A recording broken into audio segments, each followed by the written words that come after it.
parmi les sujets qui fâchent de cette rentrée 2024 en Formule 1, il y a malheureusement l'écurie française, les Bleus, Alpine et F1 Team, qui sont tout à fait à la ramasse. Ziv, alors on pouvait peut-être, je ne vais pas dire s'y attendre, oui, on savait que l'an dernier déjà, le team a souffert et a rétrogradé de la 4e à la 6e place au championnat constructeur. Mais là, bon, alors la voiture, c'est vrai qu'assez rapidement, on a appris qu'elle était en surpoids, qu'ils avaient du boulot, que ce n'était pas gagné.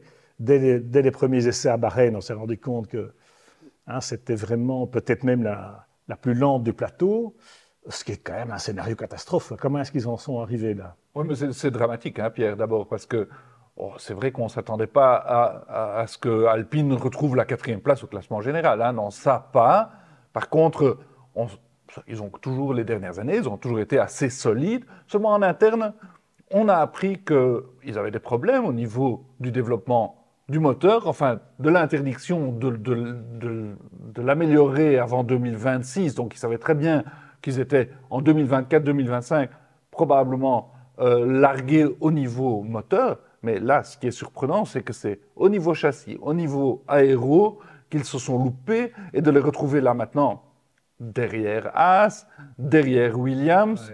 Ouais. C'est vraiment un crève-cœur parce que, en plus, bon, les deux pilotes sont solides, ils n'ont rien à se reprocher et c'est vraiment une cata et on est triste de l'observer. J'ai envie de reprendre une expression d'un de mes anciens patrons à TF1, c'est un accident industriel, quoi. C'est-à-dire que c'est invraisemblable, c'est incompréhensible d'en arriver là parce que, quelque part, c'est aussi Renault qui a provoqué cette situation, et c'est l'éternel problème des grosses boîtes, des constructeurs, des corporates, quand ils font de la F1, mais c'est rarissime que ça marche, en tout cas que leur méthode de management fonctionne. On se souvient que quand ça a marché chez Renault, c'était quand c'était vraiment outsourcé avec Benetton, le team à Enstone, et Flavio Briatore aux manettes. Mercedes, par exemple, c'est la même chose. Ils ont racheté un team anglais, en l'occurrence Brown GP, avec Toto Wolff aux manettes, c'est-à-dire un vrai homme de la course, et pas des cols blancs de la direction des constructeurs. Et chez Renault, malheureusement, on sent qu'il y a eu l'intervention, par exemple, d'abord Luca De Meo et puis Laurent Rossi, dont c'était pas le rôle quelque part, et qui s'est mêlé vraiment de ce programme en F1, avec le résultat que l'on sait, parce qu'il a lui-même sauté sur une minute personnelle. De Meo n'en fait qu'à sa tête, visiblement, parce qu'il dit à Otmar Zwastoner, qui est quand même un team principal avec énormément d'expérience, qui a fait des miracles chez Force India, et puis qui a mis Aston Martin un peu sur orbite. Donc il lui confie la mission, sans course pour revenir candidat au podium et à la victoire de façon, je dirais, naturelle. Otmar, ok, il prend le job 1 an et demi après, parce que sans course, c'est 4 ans. 1 an et demi après, c'est De Meo qui tire la prise en disant le timing ne correspond pas, n'est pas aligné avec nos ambitions. Ben, enfin, c'est lui qui a fixé le timing. Ouais. Et Otmar, qui a une expérience où il est capable de dire sorry, mais c'est pas en 1 an et demi qu'on va améliorer la situation dans les grandes lignes comme ça, surtout pas avec une telle interférence de la direction générale en France sur le fonctionnement d'une écurie de course et une industrie quand même très spécifique dans Silicon Valley en Angleterre pour le recrutement du personnel, etc. Et là, Otmar Zwastoner, il est quand même extrêmement chevronné, et bon, on le fait sauter, du coup, il y en a d'autres qui sautent. Alan Permane, qui est le directeur sportif du team depuis 34 ans, c'est le pilier d'Enstone. On s'en débarrasse parce que peut-être qu'il dit tout haut les choses qu'on ne veut pas entendre. Et puis, résultat des courses, les ingénieurs d'expérience sont partis. Pat Fry, Bob Bell, qui ont tout de suite trouvé de l'embauche ailleurs comme par hasard.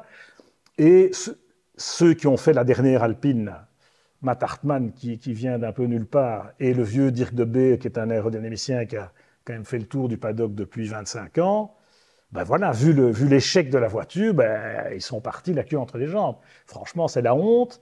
Et le pauvre Bruno Famin, qui lui aussi est complètement perdu, évidemment, déboussolé, parce que il n'est pas du tout dans son rôle. C'est un motoriste. Hein. C'est un ingénieur, c'est un motoriste, et il n'a aucune expérience de la F1, zéro expérience de la F1. Si ce n'est, oui, il a travaillé à la FIA pour le protocole Covid, c'est un peu léger. Mais ce n'est pas avec ça qu'on recrute des ingénieurs, qu'on crée une dynamique et qu'on mène un team qui est basé en Angleterre. Et puis, je ne vous parle pas aussi des coulisses politiques hein, de la F1 et de la FIA, même s'il a travaillé à la FIA, Bruno. Mais on sait que, par exemple, le gel des moteurs, hein, qui empêche Renault de se remettre à niveau avant 2026, mais ça condamne en quelque sorte la voiture. Il paraît qu'il y a 25 chevaux ou 30 chevaux de moins. Bon, ben ça, forcément, c'est un peu rédhibitoire. Quoi. Et c'est assez incroyable, Pierre, qu'une écurie comme Renault fasse des erreurs, parce qu'ils ont fait tout et n'importe quoi ces derniers temps. Mais ils avaient l'expérience pas si lointaine de gagner des championnats. On l'a vu avec Alonso et Briatore, comme tu as dit, en donnant à Enstone les moyens de travailler comme un commando, parce que c'est comme ça qu'on gagne en Formule 1, c'est pas en gérant tout depuis Paris, les cols blancs qui comprennent pas grand-chose. On a vu la débâcle. Alonso l'a très bien compris. Il a senti qu'il n'y avait aucun avenir, en tout cas pas pour lui, parce qu'il a d'autres ambitions que de terminer 10e à chaque course. Alors il est parti à la première occasion. J'imagine que Piastri, lui aussi, se félicite de sa décision. On a vu comme ils avaient très, très mal géré ça. Laurent Rossi a cru qu'il pouvait montrer les muscles en disant c'est moi qui décide du contrat d'un tel et d'un tel. Eh ben, tous ceux qui sont un peu valables sont partis. Et maintenant, ils se retrouvent avec une boîte en désarroi, hein, parce qu'ils avaient un magnifique outil et on ne les voit pas revenir aux avant-plans. Non, parce que c'est vraiment le Titanic. Donc moi, je pense que ça coule et qu'on va pas... Enfin, c'est irrécupérable. Alors, c'est vrai qu'il n'y a pas si longtemps. Bon, il y a quand même presque 20 ans. Mais ils doivent s'en souvenir quand même de la méthode. Oui, mais ceux qui s'en souviennent, ils sont partis. Oui. Le team a été décapité. Quoi. Ceux qui avaient gagné avec Alonso il y a 15 ou 20 ans, ils sont partis. Et ils sont partis contraints et forcés dans certains cas. Et puis, bon, les motoristes, c'est vrai qu'ils étaient, il n'y a pas si longtemps encore, champions du monde avec Vettel et Red Bull, avec le V8 atmosphérique. Mais ils ont complètement raté la révolution hybride et ils n'ont jamais rattrapé le retard, au contraire de Ferrari, Honda, par rapport à Mercedes.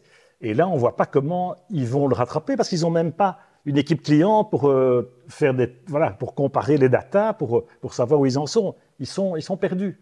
Donc pour moi, c'est un navire qui part à volo, c'est le cas de le dire, à la dérive. Et je ne sais pas quelles sont les intentions de Méo. Il est quand même venu sur le terrain, hein, constater l'étendue des dégâts à Jeddah. Bon, il est assez copain avec Stefano Domenicali. Je ne vois pas très bien quelle est la stratégie de Méo, parce que soi-disant, il voulait gagner tout de suite, le timing de Zafnoer des 100 courses n'était pas bon, mais là il recule. Et ils vont continuer, enfin, ils ne vont pas sortir de l'ornière de fond de grille. Donc je ne vois pas très bien comment un leader de l'industrie comme De Meo, qui est assez respecté parce que les résultats financiers de Renault, par exemple, sont à la hauteur, comment il va gérer ça? Mais ils ont un problème, hein. Ils ont quand même une vision à long terme au niveau industriel pour Alpine, et ils avaient vraiment envie que l'écurie de Formule 1 soit le porte-drapeau de cette ambition, même aux États-Unis. Ils ont pris des actionnaires un peu à gauche, à droite, des sportifs qui ont mis des billes dans Alpine F1. Maintenant, ça ne marche pas. Évidemment, l'enveloppe a une certaine valeur. Hein. Donc, aujourd'hui, une écurie a beaucoup de valeur, etc. Donc, soit ils continuent avec leur vision à long terme, mais alors ils doivent de nouveau restructurer avec un plan sur 5 ans. On ne verra pas les Alpines aux avant-postes avant longtemps. Soit on vend parce que ça vaut malgré tout quelque chose, l'outil vaut, il faut payer pour entrer en Formule 1 de nos jours, donc j'imagine qu'il y a des candidats qui seraient prêts à reprendre la boîte. On imagine lequel, hein, Michael Andretti en l'occurrence, mais c'est vraiment incroyable que, voilà, même sur le plan industriel, et ce n'est pas notre sujet parce que nous on est F1i et on n'est pas là pour faire la stratégie commerciale d'Alpine, mais Alpine, ils ont vendu combien de voitures là? Ils ont vendu 5000 voitures, 3400 en France. Et le reste, c'est quoi? Quelques centaines de bagnoles. en Angleterre, en Allemagne, un peu au Japon, aux États-Unis, zéro. Hein. Donc, vision à long terme, je veux bien, mais c'est très long terme. Et donc, les saisons de transition à répétition, on est parti. Enfin, il n'y a pas d'issue. Donc, je ne vois pas très bien comment ils peuvent s'en sortir, si ce n'est, parce que finalement, pour le groupe Renault, entendons-nous, il y a une stratégie de sortie, c'est de dire on vend, parce que le marché est au plus haut, hein, les teams sont valorisés plusieurs centaines de millions d'euros, et le fait que Alpine Limited, donc la version, la société anglaise d'Enstone, ils ont vendu 25% des parts à ce fonds d'investissement américain pour 200 millions, ça valorise le team à 800 millions. Donc, si Renault vend le team l'équivalent de 800 millions, ça vaut quand même le coup de se dire, OK, on a récupéré nos billes, on fait une belle plus-value, on a fait du travail d'image pour Alpine, et quelque part, Alpine, est-ce qu'ils ont besoin de la F1, sachant qu'ils sont actuellement sur quelques marchés et pas du tout sur la scène mondiale, alors qu'ils ont, par exemple, le programme Endurance avec l'hypercar pour le WEC et le Mans, qui fait très bien l'affaire pour l'image sportive d'Alpine et la communication d'Alpine. Donc, je crois que le timing, c'est maintenant qu'il faut vendre, parce que d'ici 2026, c'est là que les grandes manœuvres, et Michael Andretti, en l'occurrence, qui est le candidat acheteur, ben lui, comme il n'a pas réussi à rentrer et qu'il n'a pas réussi à acheter une autre équipe, ben je pense que lui et ses associés sont prêts à mettre quelques centaines de millions, peut-être 1 milliard, pour racheter le team et pour en faire autre chose avec d'autres moyens, d'autres sources et une autre mentalité, une autre culture. Oui, en tout cas, bon, moi je pense surtout à Esteban Ocon et à Pierre Gasly qui vont devoir ronger leurs freins pendant toute la saison, en espérant que nous on se trompe, évidemment, et qu'ils vont pouvoir ramarrer, en tout cas, la deuxième partie du plateau et pas être à la traîne. Parce que sinon, c'est vraiment un crève-cœur. Ce sont des pilotes de grande qualité. Maintenant, bon, si effectivement Alpine est vendu, bon, leur avenir est quand même en pointillé. On va observer ça avec intérêt et avec bienveillance, parce que Alpine a un capital sympathie énorme. Mais comme tu dis, peut-être qu'un engagement aux 24 heures du Mans réussi aura une bien meilleure plus-value que un engagement en Formule 1 raté. Et quelque part, c'est plus proche aussi de leur histoire, de leur passé sportif, qui est en rallye et au Mans.